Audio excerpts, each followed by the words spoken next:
측정하는 법에 대해서는 아직 잘 다루지는 않았거든요.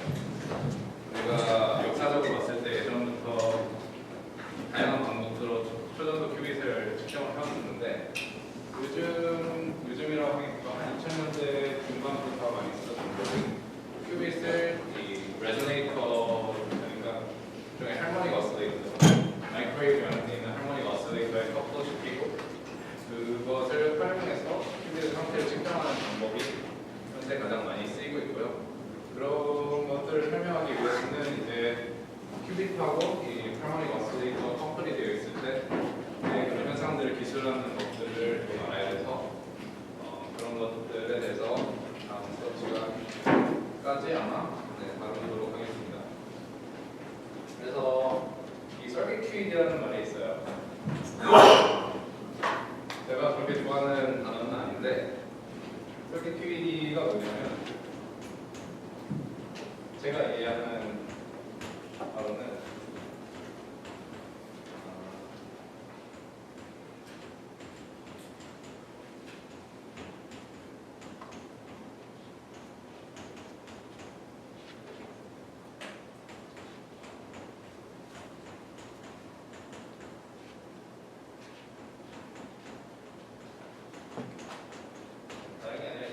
전기회로에서 일어나는 현상들이 소위 말하는 캐비티 큐빗이라는 그런 패러다임으로 기술이 되면은 우리가 일반적으로 설계 큐빗이라고 합니다. 그래서 이 초전도 큐빗, 초전도 회로 분야 자체를 설계 큐빗이라고 부르는 사람들도 많이 있는데 저는 참 이 단어가 이상한 것 같더라고요. 이유는 조금 이따 설명드릴 텐데 일단 캐비티 큐빗가 이제 또 설명드리면 기본적으로 이렇습니다.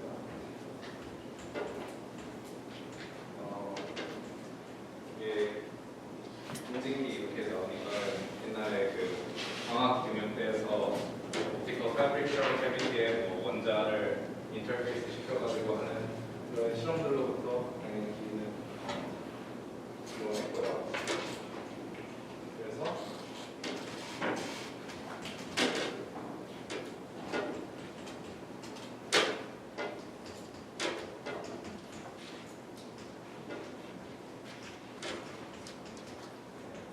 캐비티라고 하는 어떤 그 할모닉 어스레이터, 포톤이 들어갈 수 있는 할모닉 어스레이터가 이 캐비티라고 할 수가 있는데 예를 들면 이런 거죠. 거울을 딱 갖다 놓으면 여기에 이 정상파들이 생기게 되겠죠. 여기 바운더리 컨디션이 있으니까 그것 때문에 생기는 노드가 있을 텐데 이거를 캐비티라고 생각합니다. 그런 상황에서 이 노드에 있는 이 단일 광자랑 이 원자를 인터페이스 시키는 게 기본적인 캐비티 큐빗의 아이디어라고 할 수가 있고요. 몇 가지 이렇게 캐비티 큐빗이라는 스킴이 구현이 되는 물리계들을 좀 나열을 해보도록 하겠습니다.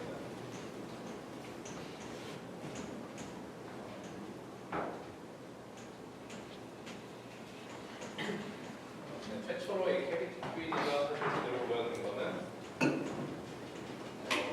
초전도 캐비티를 사용한 초전도에서 마이크로웨이브 캐비티를 사용한 거고요. 말 그대로 초전도체로 이루어진 어떤 물체를 잘 깎아가지고 어떤 바운더리 컨디션을 그대로 만들면 마이크로웨이브 형태의 레전스를 만들 수가 있는데 그렇게 사용했고요. 여기다가 이 미드버그 아톰이라는 현대 이 원자기관 영상 컴퓨팅에서도 많이 사용하고 있는 이 미드버그 아톰. 얘는 그러니까 우리가 이 원자가 있을 때 이 주양자수라고 하죠. 우리가 한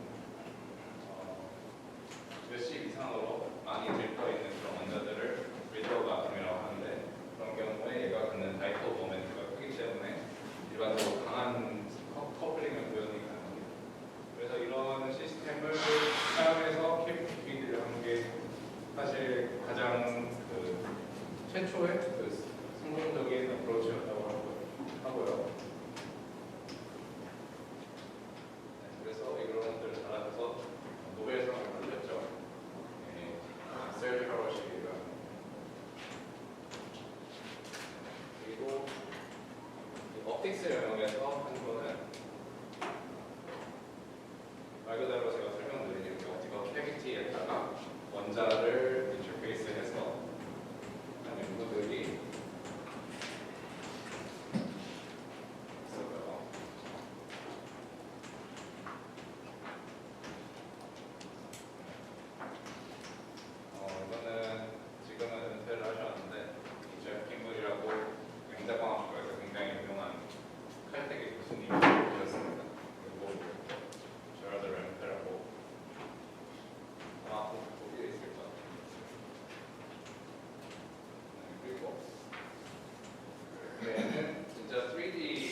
스케일의 캐비티를 형성을 할 수가 있는데 얘랑 이 원자랑 인터페이스를 하는 방향이라고 생각을 할 수가 있겠고 마지막으로 우리가 많이 사용하는 초전도 큐비티에서는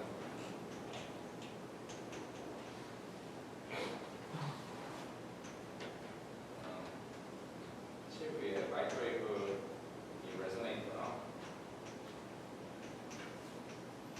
초전도 큐빗을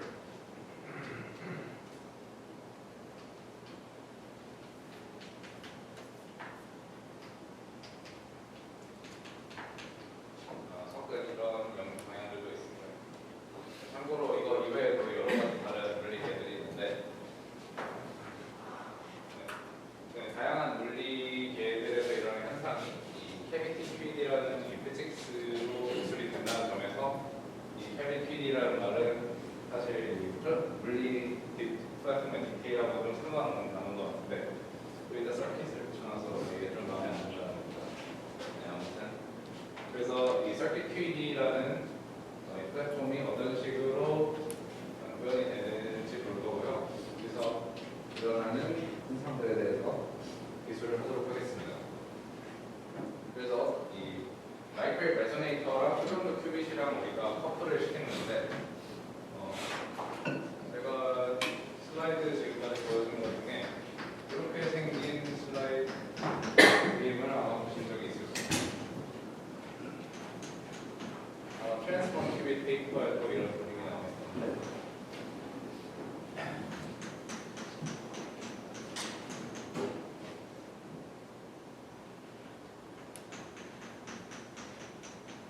네, 그래서 제가 예를 들면 여기 단면을 잘라서 보면은 칩 위에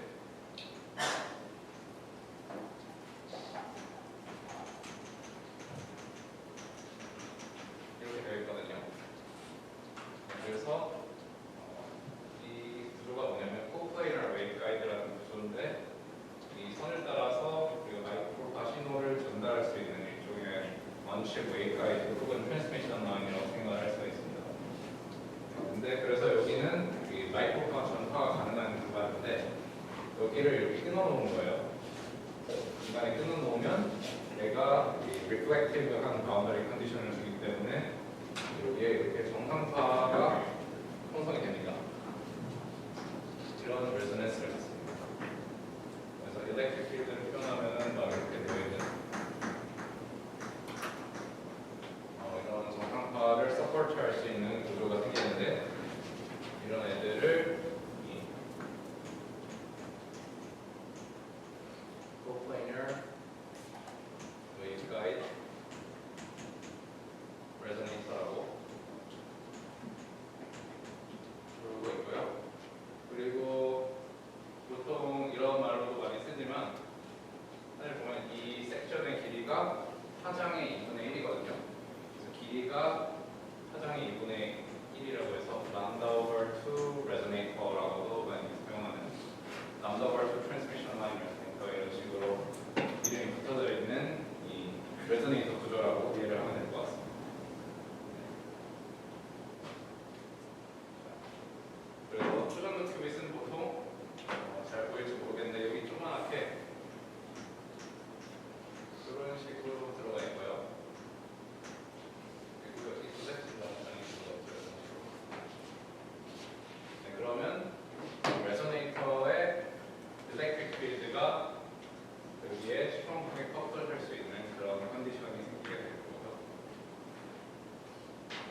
람다 모델랑 커플하는 거라고도 생각을 할 수도 있고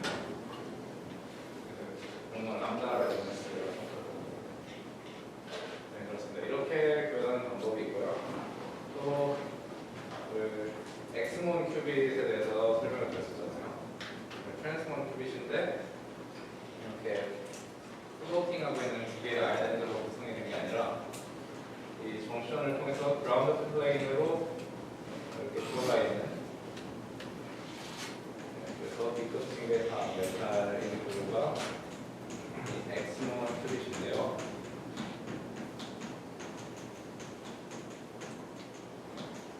네, 이런 식으로 되어 있는 게 엑스몬 큐빗이라고 해서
레전드 트랜스포메이션을 통해서 해밀토니안을 구할 수가 있겠죠.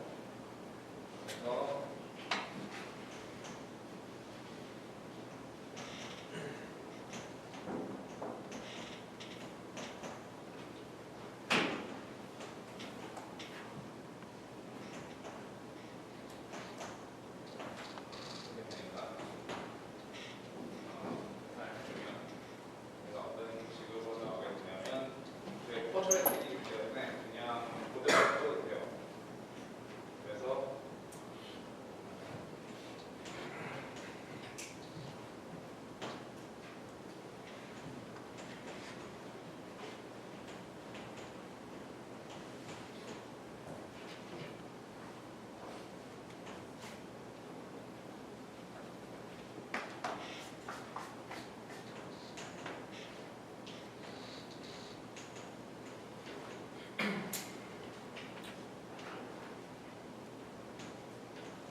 매트릭스 인버전을 해줘야겠죠.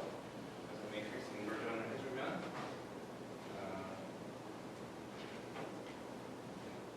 이렇게 해줄 거거든요.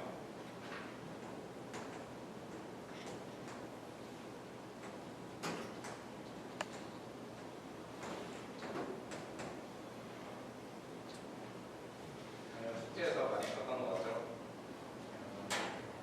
숙제에서 많이 봤던 것 같으니까는 다들 할 수 있을 것으로 생각을 하도록 하겠습니다. 이게 너무 길어질 것 같고 이게 숙제에서는 옛날 그였는데 LC 레저네이터 두 개 컴포되어 있는 경우랑 똑같아요.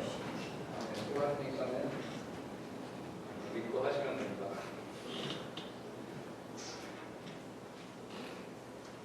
그냥 귀찮아서 그런 건 아니에요. 시간이 오래 걸리죠.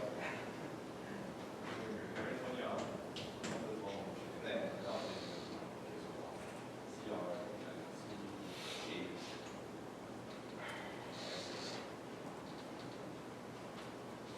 그래서 정리를 하면 세컨드 컴페이제이션까지 해주고 트랜스몬 리밋으로 다 해준 결과를 듣겠습니다.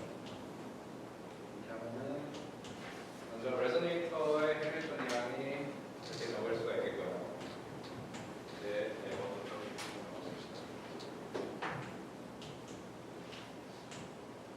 뭔가 Q 200을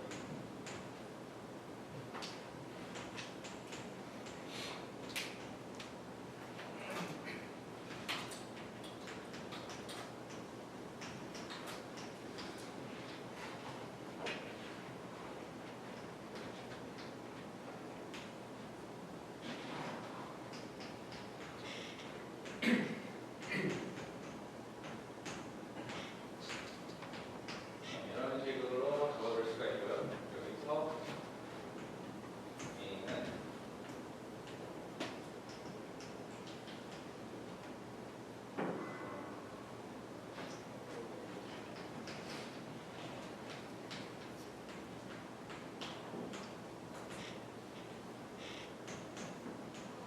A는 레저네이터의 소멸 연산자에 해당하고 B는 트랜스먼의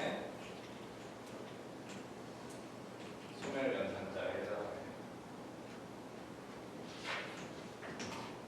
그래서 사실 여기서 눈여겨봐야 될 게 저 G 값이에요. G 값은 결국에는 이 레저네이터랑 큐빗 사이에 어떤 리니어한 크로스 커플링을 제공을 하게 되는데요. 초전도 큐빗으로 서킷 QED, 캐빗 QED 연구를 하는 게 기본적으로 저 G 값이 엄청나게 크게 잘 나오기 때문에 전자계에서는 굉장히 좀 어려운 네.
주파수에 대해서 인덕턴스가 높게 베어스 레소네이터를 디자인을 하면은 이 임피던스를 높게 가져갈 수가 있겠죠.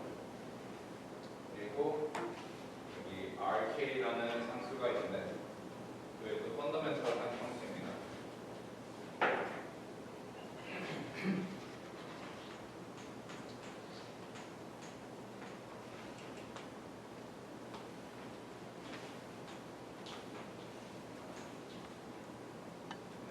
한 26kΩ 정도 되는 이 펀더멘털한 상수를 리시스턴스 퀀텀이라고 합니다.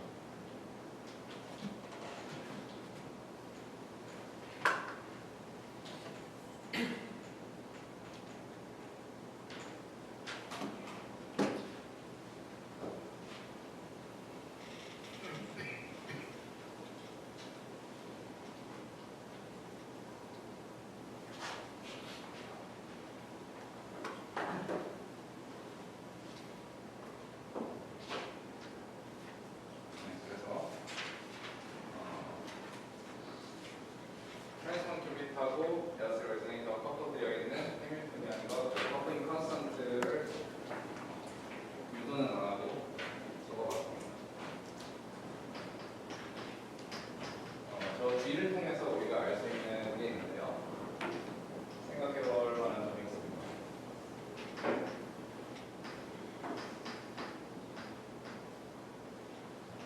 우선 랭 스케일을 디파인을 해봅시다.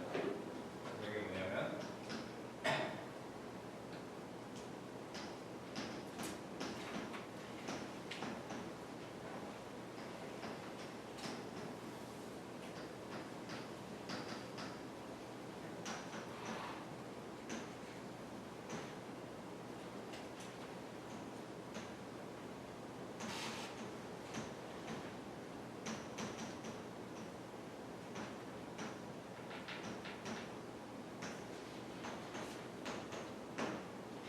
그러니까는 초전도 큐빗이 있을 때 초전도 큐빗에 해당하는 엑스페이션이 있을 거예요.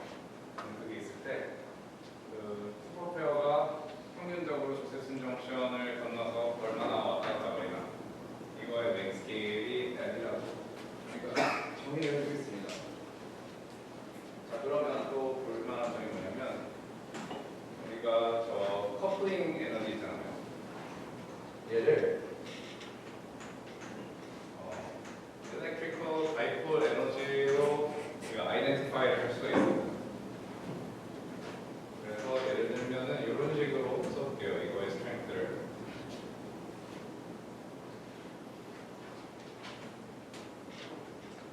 이렇게 했을 때 E0는 슈퍼페어가 L만큼 트래블하는 어떤 그 이펙트가 있을 테고요. 또 그리고 뭔가 EJ over EC에 한 인텐스먼트도 있습니다.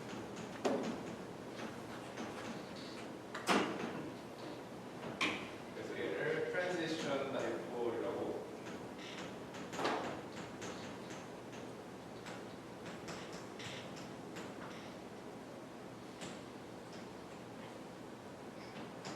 하고요.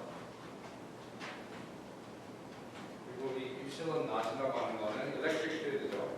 근데 일렉트릭 필드인데 세기가 어떻게 되냐면 그 레소네이터가 만드는 0포인트 볼티지 플럭추에이션을 저 넥스케일로 나눠주면 일렉트릭 필드가 되겠죠. 이거에 해당하는 것이고요.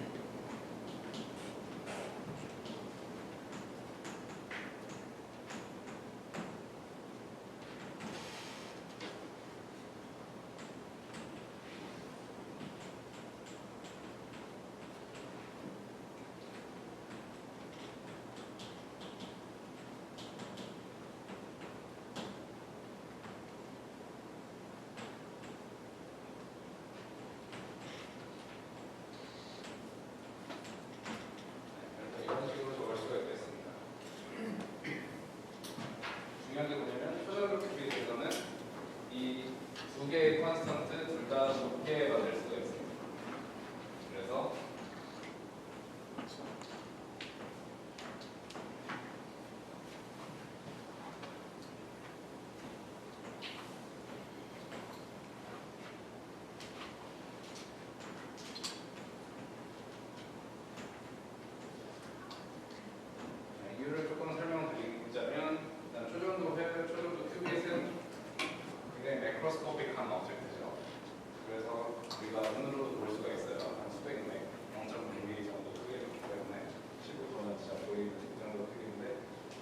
크기가 크기 때문에 찰리가 왔다 갔다 하는 거리가 훨씬 길기 때문에 다이포 트랜지션 다이포가 훨씬 더 클 것으로 일반 원자에 비해서 예상을 할 수가 있습니다. 그래서 트랜스포넌 큐비스의 경우는 리드버그 아톰이 아까 그 원자가 수십 엑스페이션에 가득하게 트랜스포 한번 넘어 한 50 정도 익사이트된 게 리드버그 아톰이라고 했는데 그거보다 한 10배 정도 트랜지션 다이포가 높습니다. 그렇게 높게 만들 수가 있어요. 일렉트릭 필드 같은 경우도 이게 우리가 백큐 플럭추에이션에 해당하는 일렉트릭 필드거든요. 근데 얘는 우리가 이 모드가 얼마나 이 컨파인이 되어 있냐 이거랑 다른. 근데 안타깝게도 지워서 다시 그려야 되긴 하는데 이 예를 이 트랜스미션 라인 레소네이터를 다시 보면요. 이 방향으로는 람다가 한 밀리미터 가까이 되거든요. 센티미터 가까이 되거든요. 근데 이 방향에 이 갭이 설명이거든요. 이 방향의 갭이 한 수마이크론이에요.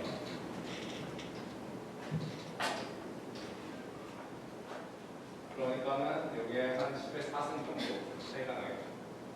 그러니까 그리고 이 전자기 모드는 이 갭 사이에 엄청나게 스트롱하게 컴파인이 되기 때문에 우리가 일렉트릭 필드를 엄청나게 높게 가져갈 수가 있어요. 0포인트 플럭추에이션.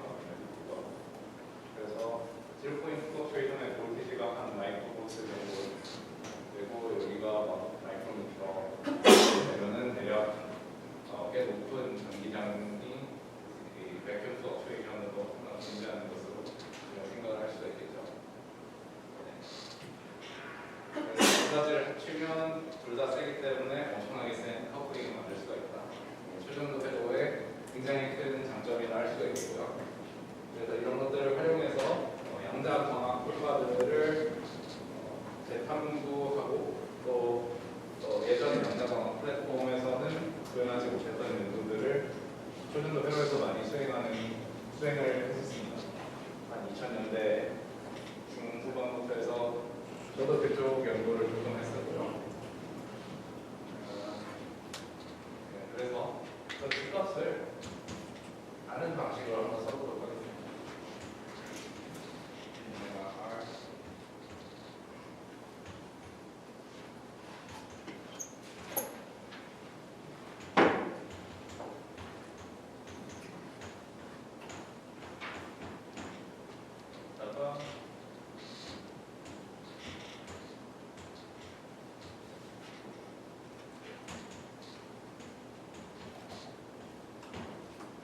쓸 수가 있어요.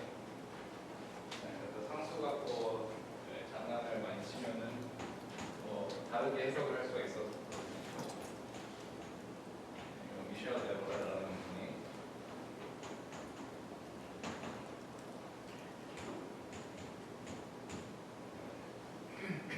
유도를 하는 아르규멘트가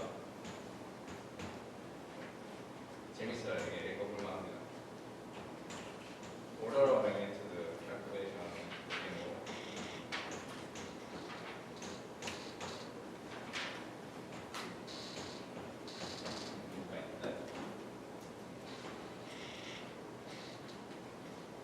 그래서 여기 상수들이 뭔지 적어봐야겠죠. 먼저 이 seeing back이라는 거는 마이크로웨이브 엔지니어링을 배우는 분이라면 알 수가 있는데 우리가 이 백큐음도 어떤 임피던스 값을 갖습니다. 그래서 뮤낫이랑 낫을 나눈 다음에 스페어트를 씌워주면 얘가 이제 저항의 단위가 되거든요. 얘가 그러니까 예를 들면 이거랑 비슷하다고 생각을 할 수가 있어요. 그래서 얘가 이 백큐음의 그 임피던스라고 하는 값이고요. 얘는 펀더멘탈한 컨스턴트고 377 공 정도.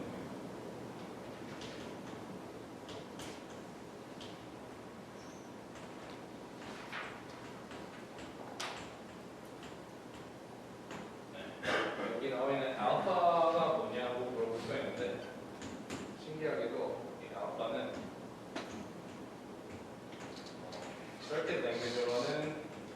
vacuum impedance를 2 times resistance 퀀텀으로 나눠주는 거로 되어 있는데 얘가 뭐냐면 그 원자 물리에서 이 fine structural constant라고 부르는 그 알파 값이랑 똑같거든요.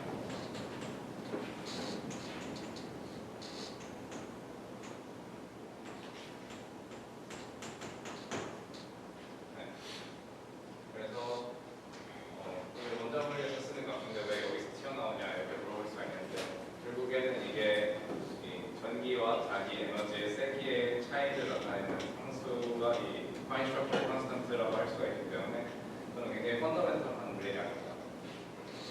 그래서 우리가 이런 식으로 쓸 수가 있겠고요. 그래서 이 캐파시티브 커플링의 경우는 알파가 여기 이렇게 스퀘어루트로 들어가는데 만약에 포지팅 정션을 어떤 라인에 쉐어한다든가 하는 형태로 커플링도 디자인하면은 이 알파가 분모로 가게 돼가지고 훨씬 더 스트롱한 커플링을 만들 수 있고 재밌는 내용이 거기 페이퍼에 있으니까 관심 있는 분들은 좀 읽어보면 좋을 것 같습니다. 정리하자면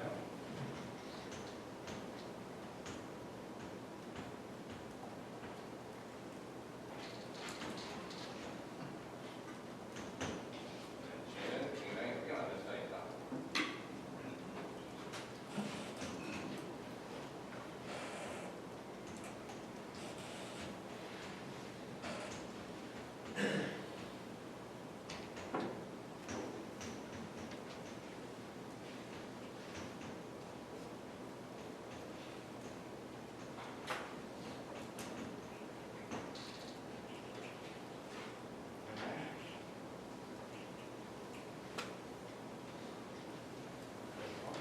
얘를 이어나가도록 하겠습니다. 여기까지는 좀 교양 수업 같은 느낌이고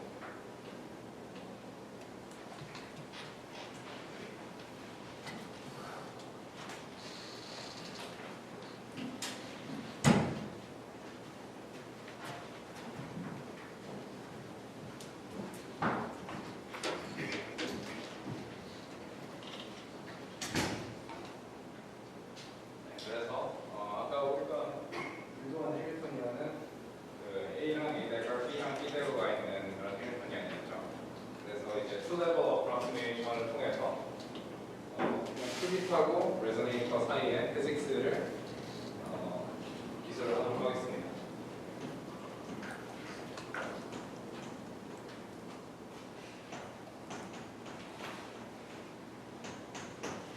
이걸 어떻게 하면 되냐면 two level approximation은 이 트랜스먼의 lowering operator를 시그마 마이너스로 묶어주고요.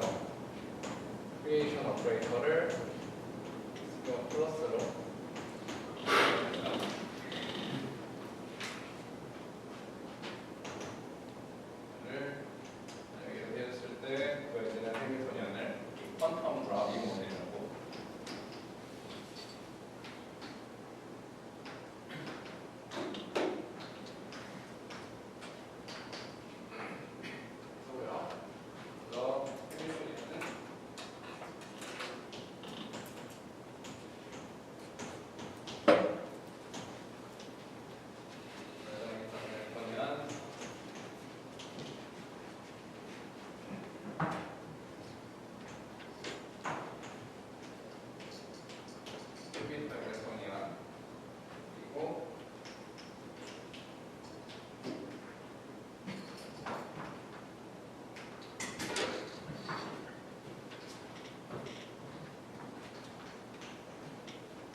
같은 해밀토니안 모델로 기술이 되기 때문에 그게 제가 아까 말했던 캐비티 취기에 대한 커멘트. 둘은 다른 물리계를 사용을 하지만 해밀토니안은 똑같다. 그런 영역이 있기 때문에 같은 피직스를 공부를 할 수 있다고 생각할 수가 있습니다.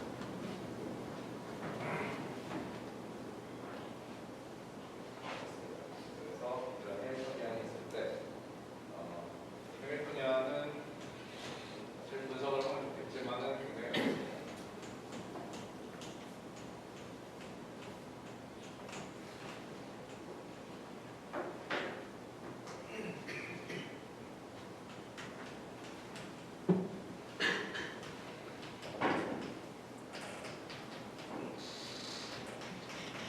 그래서 우리가 토탈 엑스테이션 넘버를 정의를 할 수가 있는데요.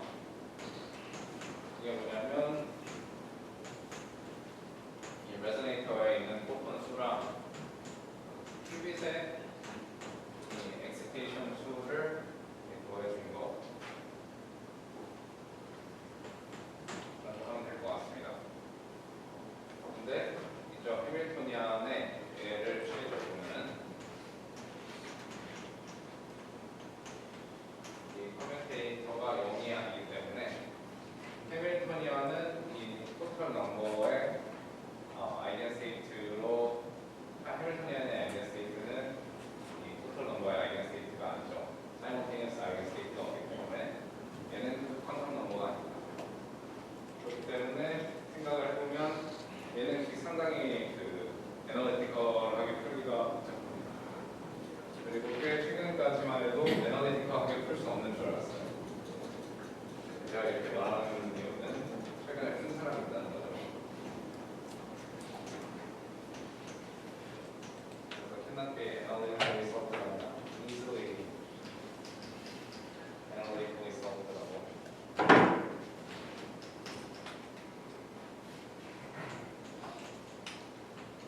될 것 같고,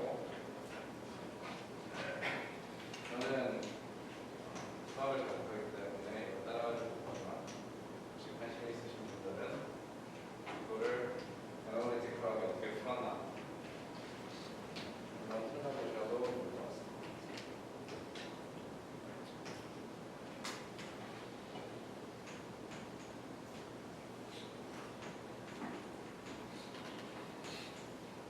한 11년 있었잖아요. 10년 됐다. 그래서 일반적인 경우는 퀀텀 라비 모델을 직접 사용을 안 하고요. 이 로테이팅 웨이브 어프로크시메이션이라는 어프로크시메이션을 해서 토큰 넘버 컨설빙 텀만 남기는 그런 작업을 진행합니다.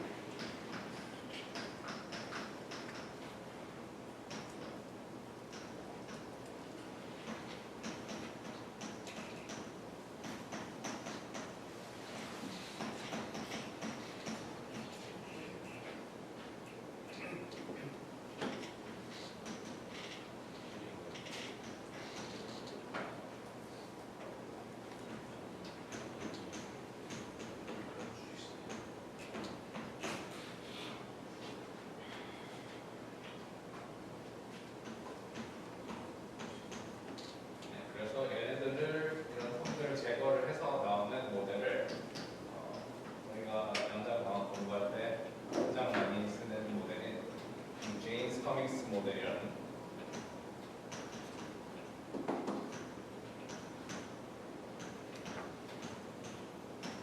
해밀토니안으로 유도를 하게 됩니다. 그래서 해밀토니안을 다시 써주면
상황이라고 할 수가 있겠습니다.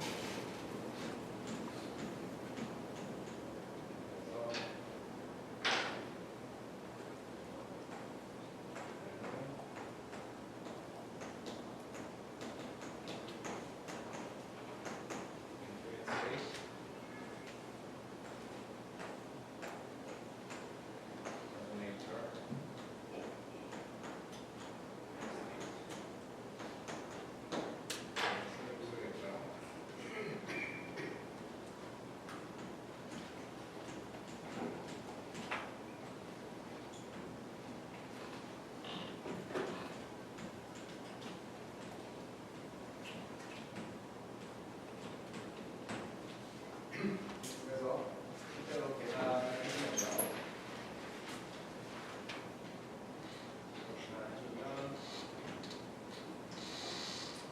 h바로 나눠줄게요.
엑사이즈 스테이트, 토큰 넘버 n개, 그라운드 스테이트, 토큰 넘버 n 플러스 1개가 서로 왔다 갔다 하는 그런 서로 한 커플링을 갖고 해밀토니아는 다른 트랜지션은 유도를 할 수, 다른 그 매니포드로는 트랜지션을 유도를 할 수가 없습니다. 그렇기 때문에 저 매니포드에서만 다이애고널 이퀘이션을 해주면 애널리티컬하게 이 모든 해밀토니아를 풀어주게 된 거죠. 그래서 해밀토니안을 또 조합 다이애고널 폼으로 쓸 수가 있을 텐데 어떤 식으로 쓸 수가 있냐면 일단 큐빅이 그라운드 스테이트에 있고 토큰 넘버가 0인 매니포드는 그냥 있고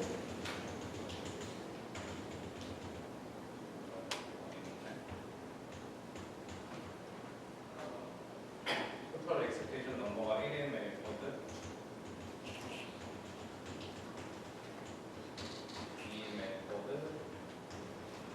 이게 이어지고요. 나머지는 0이 되는 게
degenerate한 케이스, 그러니까 큐빅 프리퀀시랑 이 레소네이터 프리퀀시가 같은 경우에 대해서 분석을 해보도록 하겠습니다.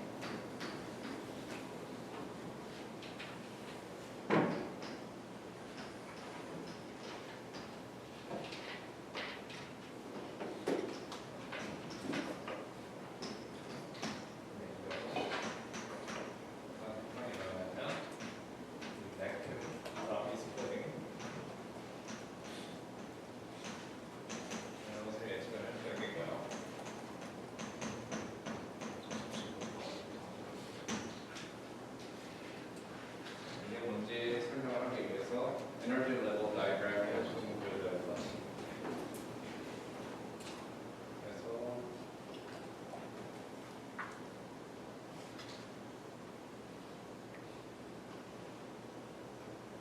이 스테이트는 표시 브라운 스테이트에 있을 때 포톤 넘버가 0, 1, 2,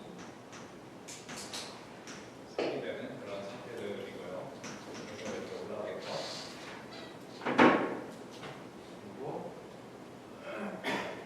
큐빗이 excited state에 있을 때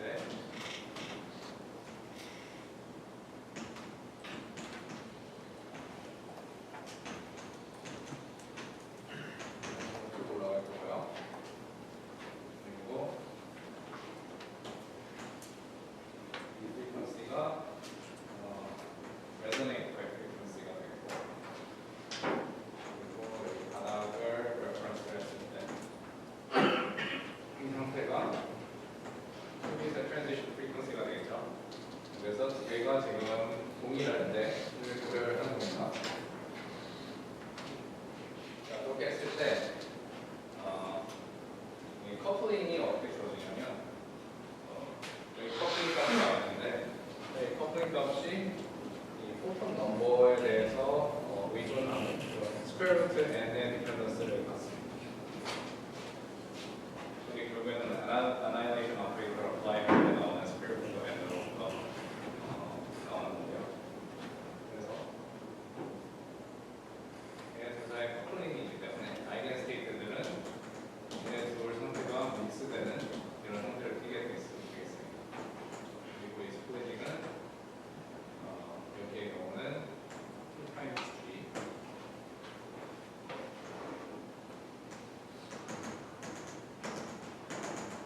여기서 섞이는데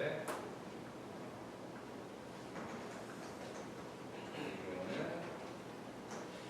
스페럴 탑 2 인핸스먼트가 있어서 2 스페럴 탑 G만큼의 스플리팅이 생기게 되고요. 그리고 하면은 그림을 잘못 그려서 더 크게 그리지는 못했지만 이 상지 이런 식으로 쭉 올라가는 게 이 백튼 라비 스플리팅, 아니 라비 스플리팅이라고 할 수가 있습니다. 그래서 여기 아이겐 스테이트들도 어떻게 주어지냐 작성을 해보면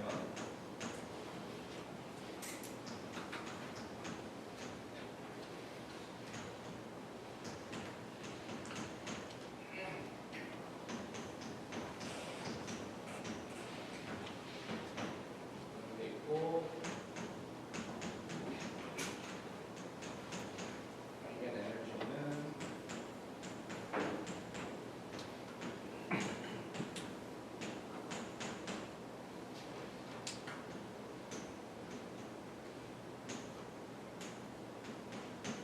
이런 식으로 주어지게 되고요.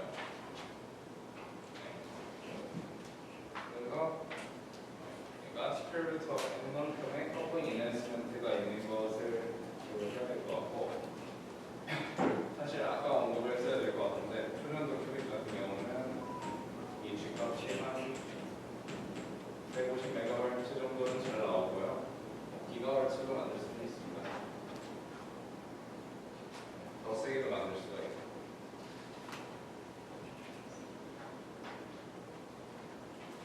그래서 이렇게 아이덴 스테이트 픽처는 우리가 프리퀀시 도메인에서 이 시스템을 특정을 바라볼 때 밸리드한 픽처라고 볼 수가 있고요.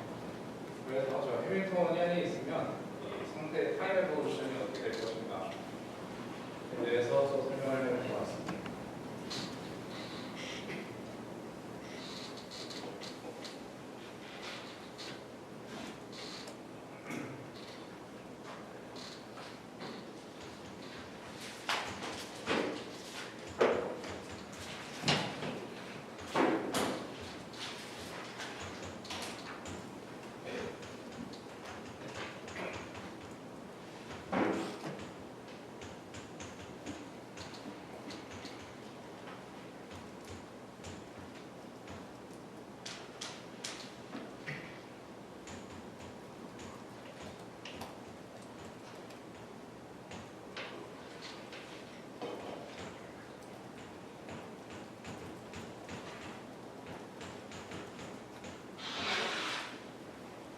그래서 이렇게 이니셜 스테이트가 이 n이었으면 내가 시간 t가 지난 후에는 어떤 스테이트가 되냐면 코사인 b 루트 n 플러스 1 gt n 플러스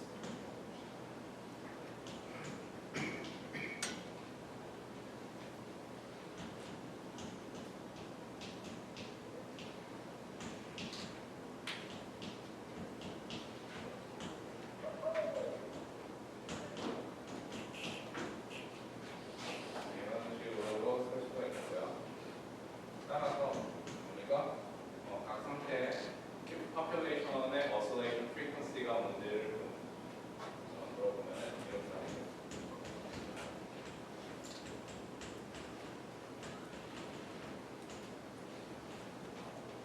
population oscillation frequency는 이 coefficient의 제곱이니까 2x this frequency로 oscillate를 하겠죠. 그래서 이 oscillation frequency는 이 루트 루트 n 플러스 1이 되고 그렇습니다. 그래서 이거 스페셜하게 많이 고려하는 경우가 n이 또 0일 텐데요. 이게 바로 큐비지 익사이트 스테이트에 있고 오픈이 없을 때 이렇게 이니셜라이즈를 해주면 얘는 큐빅 브라운 스테이트, 싱글 커플 스테이트랑 되게 코헤런트 커플링을 가져서 왔다 갔다 하는 그런 어스레이션을 가져서 그래서 얘를 랜덤 라비 어스레이션이라고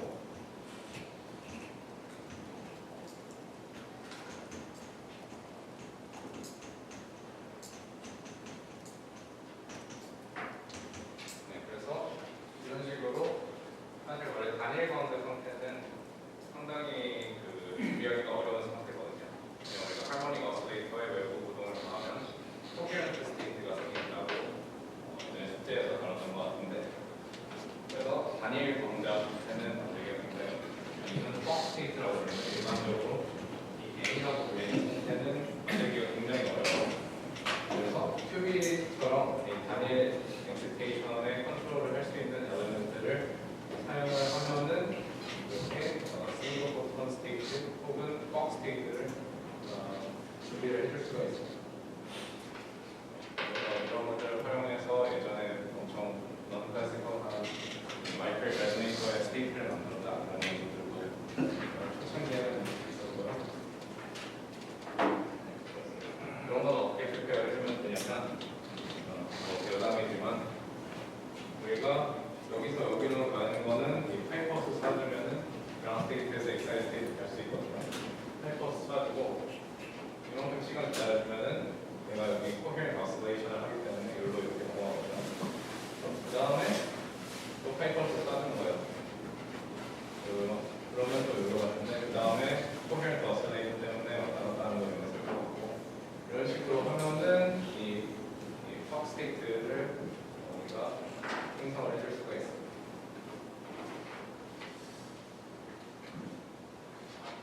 그래서 백큐 라비 어스레이션 그래서 배웠는데 시간이 얼마 안 남았지만 간단하게 DK가 들어갔을 때 생각을 해보겠습니다. 그래서 지금까지는 모든 게 그냥 해밀턴이나 유니터리 다이내믹스로 표현을 했었는데요. 이런 캐리 퀴리 시스템은 디자인에서는 너무 좋은 디케이도 있고 그게 아닌 것도 있는데 이런 것들을 고려해 줘야 됩니다. 그래서 많이 사용하는 이 넘버들이 캐비티의 디케이 레이트고요. 이게 카파라는 크로스 팩터를 많이 쓰이고 큐빅도 디케이 레이트가 있고 얘를 이렇게 소문자 감마로 써주고 있습니다. 그래서 일반적으로 캐비티 하면은 이런 그림을 구글에 검색하면 이런 그림이 참 많이 올 거예요.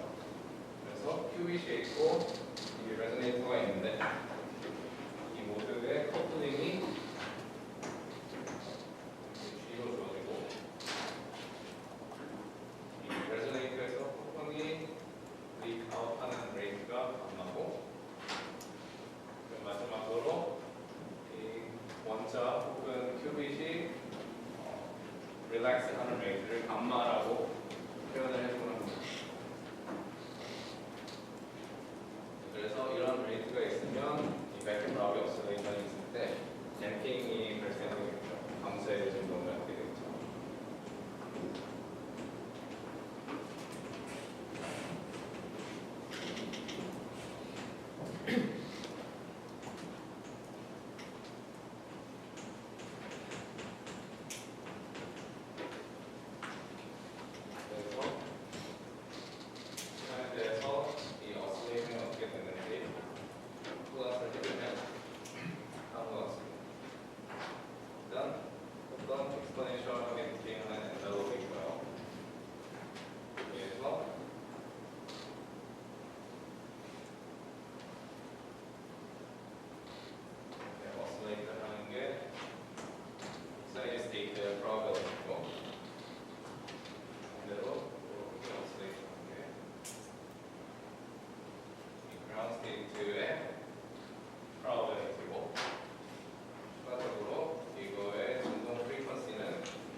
중요한 이 figure of variation인데 캐비티 Q입니다.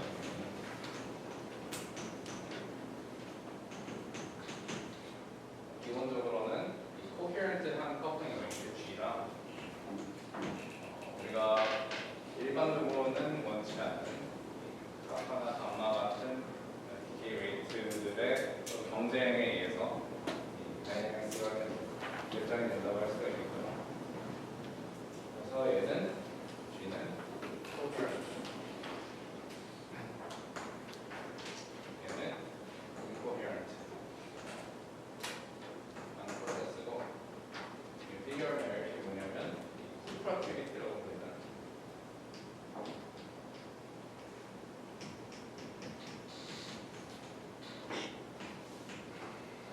G squared divided by kappa gamma 이게 코헤런트 레이트랑 인코헤런트한 레이트들의 어떤 비율이라고 우리가 이해를 할 수가 있겠고요.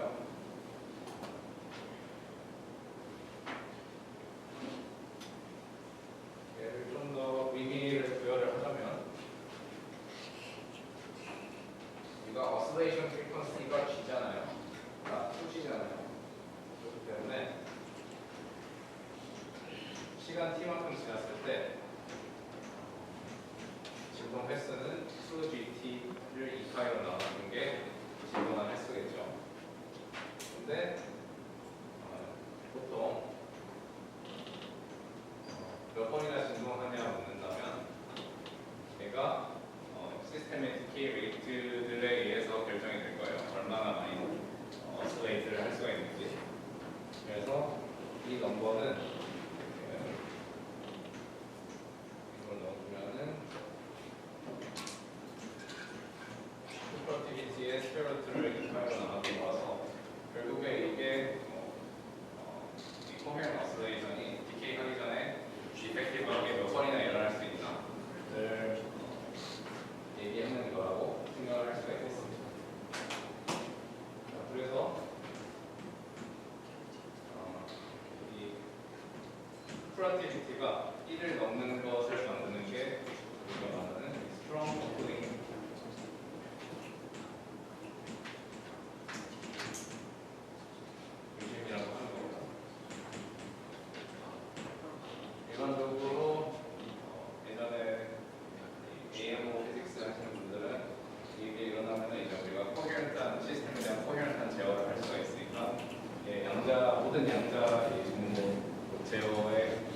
출발점인 스트롱 커플링 리딩이라고 할 수가 있습니다.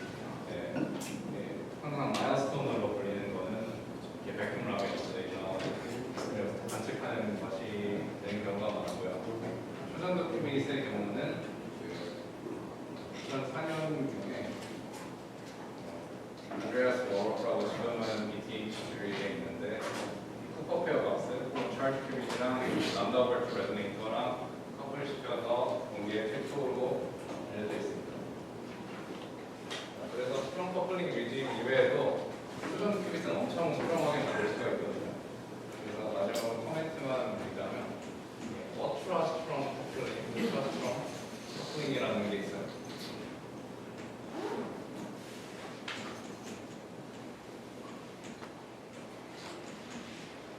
네, 이 경우에는 한 G가 큐빗 혹은 레저네이터 트랜지션 프리퀀시보다 한 0.1 이상 되면 으로 정의가 되어 있는데 왜 이렇게 이상한 정의를 하냐면 우리가 아까 이 제임스 커밍스 모델로 넘어갈 때 로테이팅 웨이브 어프락시메이션을 했었죠. 그러니까 대략적으로 현상론적으로 한 이 정도의 세기로 G 값이 커지면 더 이상 이 로테이팅 웨이브 어프락시메이션을 대시를 할 수가 없어서 또 컨트롤 러빙 모델을 킵해야 되는 그런 상황이 있습니다. 그래서 이런 쪽 피직스도 초전도 회부에서 굉장히 많이 실험이 이루어졌습니다. 네, 오늘은 여기까지 하도록 하겠습니다.